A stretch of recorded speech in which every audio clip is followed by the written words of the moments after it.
Push this, right? Yeah. Okay, thank you. Wednesday, June 14, 2023, Building Standard Commission. We're meeting in the Kane Room and it is 5:40. So we're live streaming on YouTube tonight. And so we do have a quorum, so fantastic.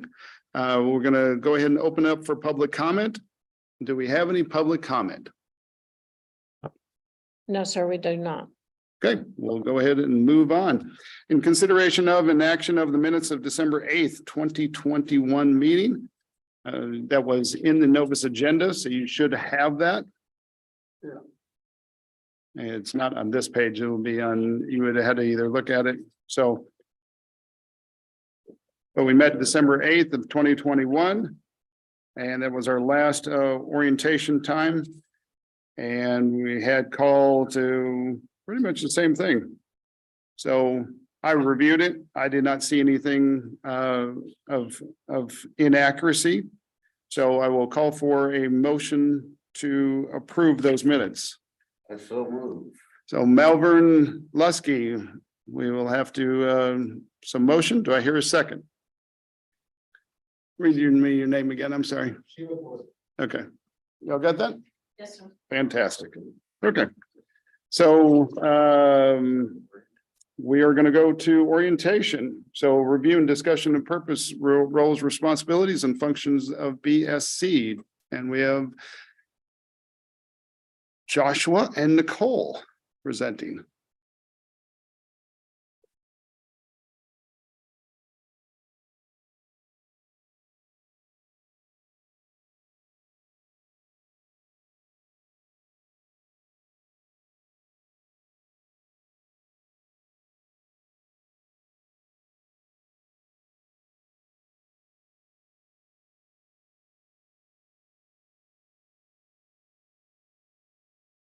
Turn the screen if we have questions.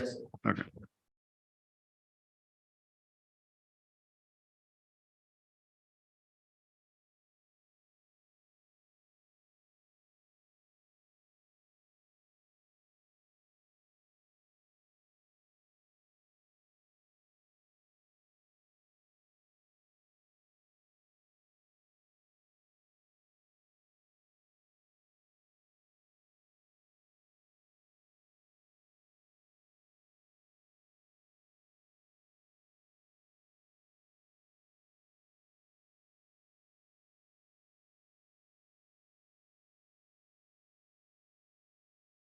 And open meetings, conflicts of interest. All right, again, thanks again. We'll do some brief introductions, starting with our newest member, alternate number 3, Akeem Buati. Welcome. And then again, if I butcher any names, please let me know. I'm gonna try my best. Starting with Kelly Kinake, the chair, our vice chair, Alyssa Gomez. Thank you for being here. Lena Goldberg. Malvern Lusky, Mumtaz Qureshi, Ravi Aurora, Sivaraja Poti. Look at me, I got it. Sanjay Jain and Hitesh Patel. All right. The presentation online. Yeah. Double check and make sure.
Yeah, now.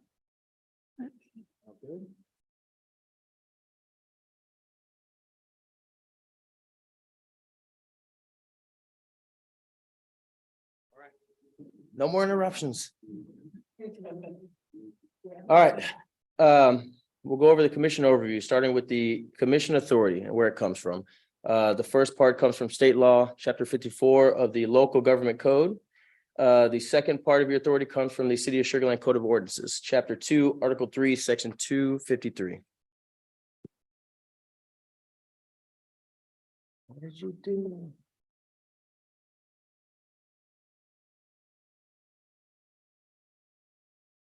I don't want to click it because I'm not going to be the one to mess it up.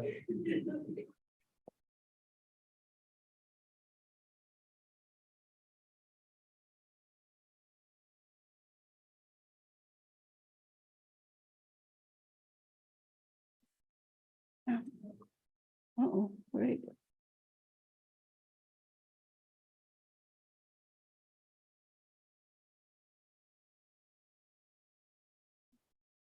But this one here. Oh, No, keep so going. sorry. You're at the end.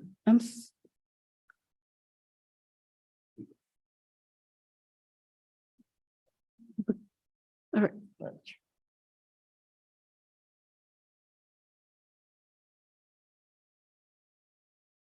All right. Let's continue with the commission overview. The BSC is a quasi judicial body that hears evidence and receives testimony. You also issue orders similar in nature to a court. Decisions that BSC makes can only be appealed to state district court. No appeals can be heard by city council that y'all make. The zoning board of adjustments is the city's only other quasi judicial board. Commission members, they are appointed by city council on 2-year staggered terms. They consist of 7 board members and 3 alternates. All members should have experience and training in building construction and property maintenance, and the city council is charged with appointing the chair and vice chair annually. Quorum and voting. Quorum consists of the majority of the commission, so constitute a quorum. All members are present required to vote on each item unless they have a conflict of interest. The attendance is expected, your board members are expected to attend most meetings, and absences should be reported to staff liaison prior to hearing a date or to the hearing date. Members missing 3 consecutive meetings are deemed to have automatically resigned. Alternates will serve in the absence of the regular members, and we will do that on a rotating basis. Any questions? All right. Annual training. This is one of the annual trainings. It's our orientation. Another one is an Open Meeting Act training, which can be done online through the Attorney General's website. And then the ethics training, which is given by the City Attorney's Office. Executive sessions are used to receive legal advice from the city attorneys regarding the matter on the agenda. No final action or decisions or voting can be done during these executive sessions.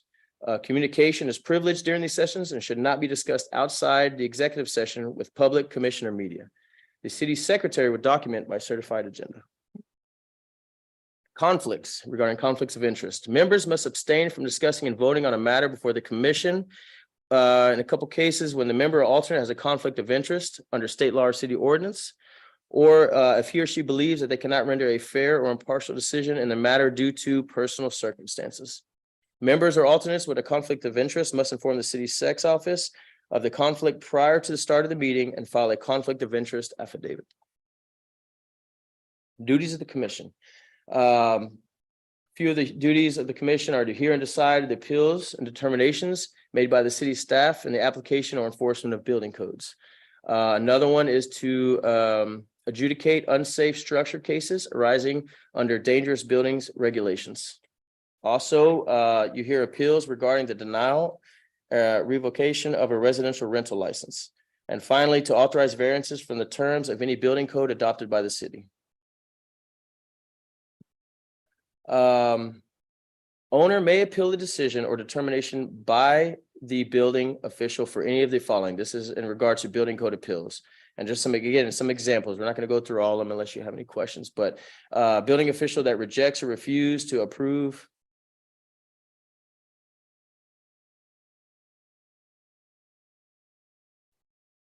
I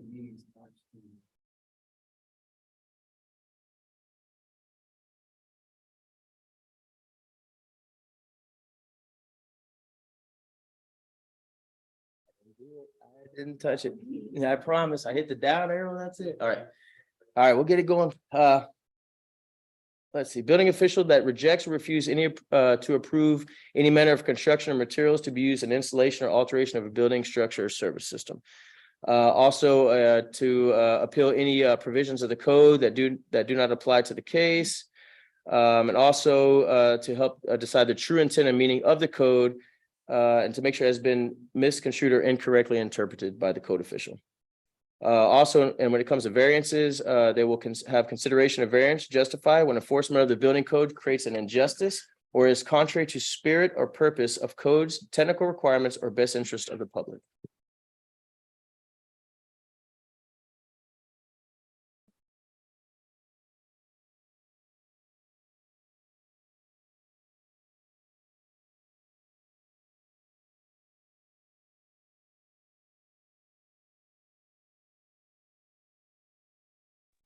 Hey, just click the mouse.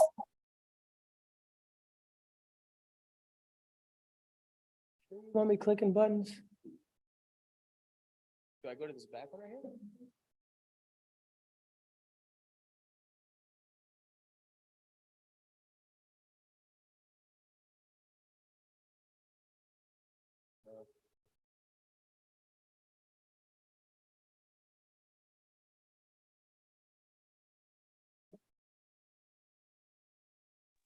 Okay, try now. Sorry, we didn't give you control.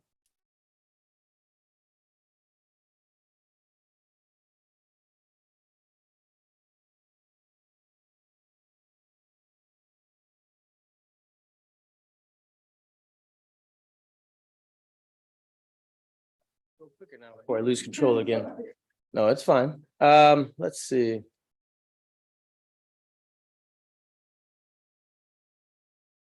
I don't think I skipped a slide. I don't have control of this, do I? All right, dangerous buildings. One of the other duties of the board. It is the commission's authority and duty outlined in Dangerous Buildings Ordinance, Chapter 3, Article 12 of Code of Ordinances, which pretty much outlines the responsibility of the board when it comes to dangerous buildings.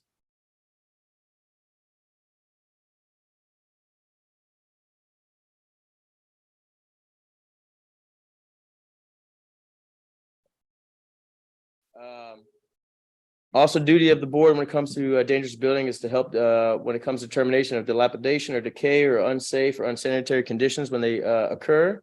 Also, some other examples are inadequate light, air, sanitation to facilities to protect health, safety, or the general welfare of human occupying the premises. Any questions on dangerous buildings? We're good? Okay. One of the final aspects of the dangerous buildings are buildings that are boarded up, fenced up, or secured that may be deemed dangerous buildings if building constitutes a danger to the public, even though they're secured from entry, or if the means utilized to secure the building is not adequate to prevent unauthorized entry to the building.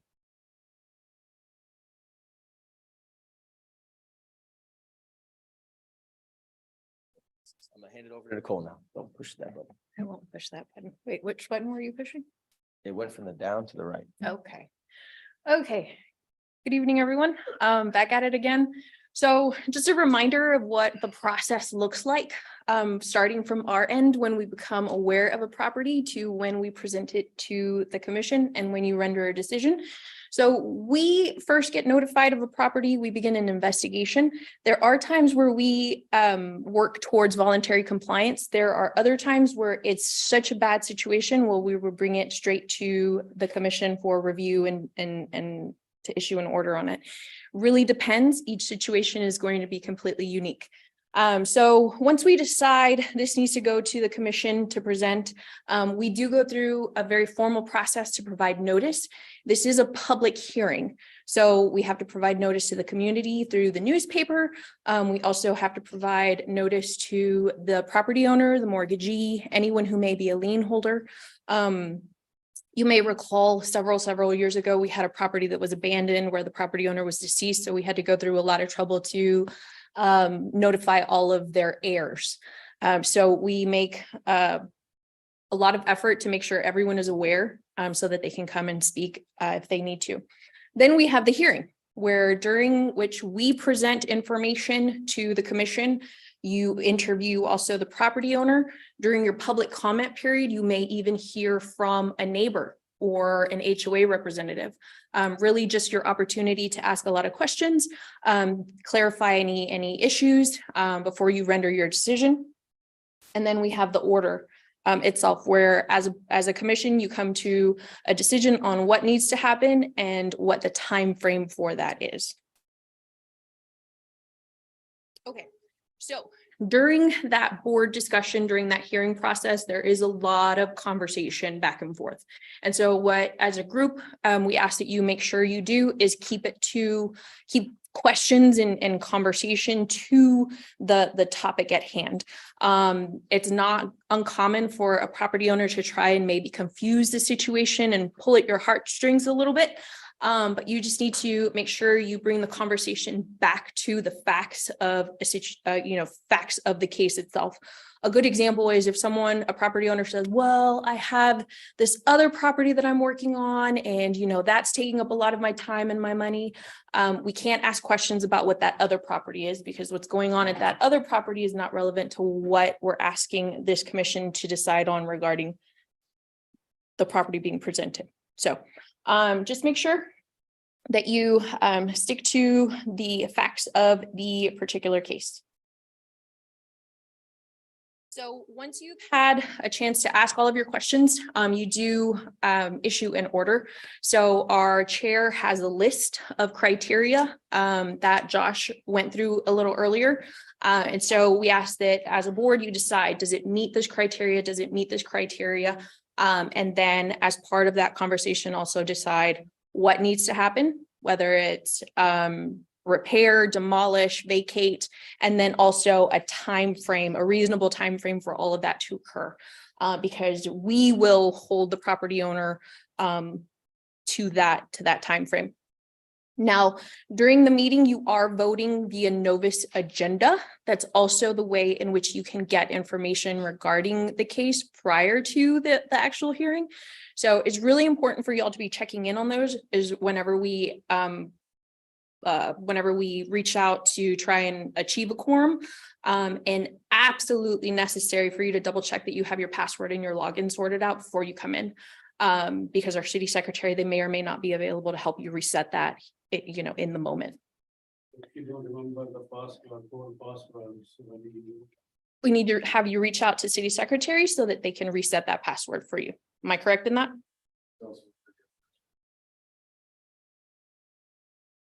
If there are any issues, we'll sort it out with city secretary. But it's really, really important for you to make sure you have that login, because that is your mechanism by which you will vote during the hearing. Okay. So depending on the case itself, we may or may not file that order with the county. If as a city, we are taking action against it, say we are demolishing something, we will formally file your order, your signed order with the county. Okay, but that's very dependent and unique to each case as well. Now, regardless of whether or not we file it, we do send out that information to all of the lien holders, the mortgagee, and the property owners. Okay. So you may remember in the past, we've always shown photos. We've gone through and updated a few of them.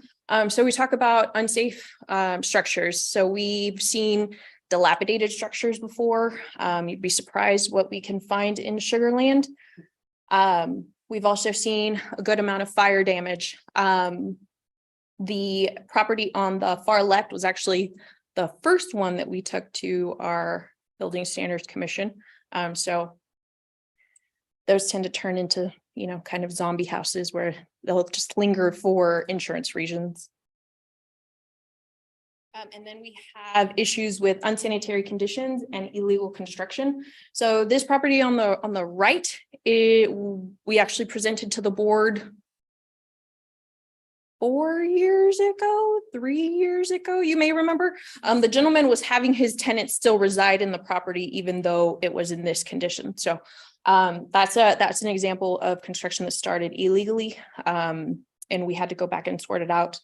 Now, these two photos here. Oh, I may not be able to show the video. I may not be able to show the video. So the two photos over there are, well, the one in the middle is actually a video. But this is from a cat hoarding situation that we uncovered last year that came really, really close to coming to this commission. It was occupied and we ended up removing about 154 cats from the home. So as you can imagine, really, really poor conditions. I coughed a lot for a few days after that. So, you know. We also have our residential rental licensing program. As Josh mentioned, if we do deny a license, you will hear any appeals regarding that. So any property within the city limits that is offered for lease is required to obtain a rental license. We do an exterior inspection every year and then an interior inspection whenever there's a change of occupancy, the tenant asks for it, or if we see something from the outside that indicates there may be a serious issue inside, let's say we saw a hole in the roof. Well, we would want to get in there to figure out what other kind of damage is going on in there. So if we find any life safety issues, we will deny the license. If we find any issues after it's already occupied, we can revoke the license. And when we do that, we do notify the property owner, and that property owner has the right to appeal to our Building Standards Commission. So you would hear cases regarding that as well. So here are just a few examples of things that we would deny a rental license for. You can see the garbage disposal with an open outlet that's not GFCI protected. You have an open outlet box, and then you also have extension cords being used as permanent electrical wiring. Here's some more examples of things that we would deny a rental license for. On the left, we have a pool that is unsecured, and then we have a gate to a backyard pool area that is not self-closing and self-latching. So that's the meat and potatoes of our presentation. Before we wrap up, we wanted to give y'all just a few quick updates. A year ago today, we did launch a new software that allows for paperless plan review and plan submittal and issuance. So that is a new development within the city. We are also working on updating our building codes right now. So we currently operate under the 2015 ICC codes. ICC stands for International Code Council. So we're working on updating those to the 21 version. So we hope to have that ready to go by late summer. And then this is a biggie for us right now. So we just wrapped up the 88th state legislature, and they were on a mission to to reduce any sort of regulatory ability of local municipalities. So we are still working with our legal team to assess all of the implications of some of those bills that were passed to see what sort of impact we should anticipate and what sort of modifications we need to make to our ordinances. Okay. And then just wanted to show you the team. It does take a very large group of us to make sure that structures are built and maintained appropriately here within our city limits. So we have Lisa Kochikmeyer. She is the Director of Planning and Development Services. We have Joshua. He is our Chief Building Official. We have James Posey. He is our Deputy Building Official. We have Michelle Carroll. She's primary point of contact that you're talking to back and forth when we're working on scheduling things. We have Trisha Dang, our Assistant City Attorney. She makes sure that we're all legit during our meetings. So sometimes during that conversation, that discussion, during the review portion, if we're getting off track, Trisha will rein us back in. But always with a smile. But always with a smile. Recently, Environmental and Neighborhood Services consolidated with Public Works. So we are under Brian Butcher, our director. Again, I am Nicole Solis. Ornita Green, our code compliance manager. She's not able to make it today, but y'all know her as well. And then Lily recently promoted to our field supervisor for code enforcement. And then James Serrano, he is not here right now, but he is our assistant fire chief over our fire marshal's office. So with that, we would be happy to answer any questions. If you do have questions, please remember to turn on your little clicker. But any questions?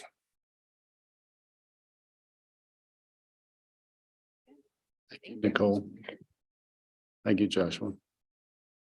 If there's no further questions, I would like to, do I have a motion for adjournment?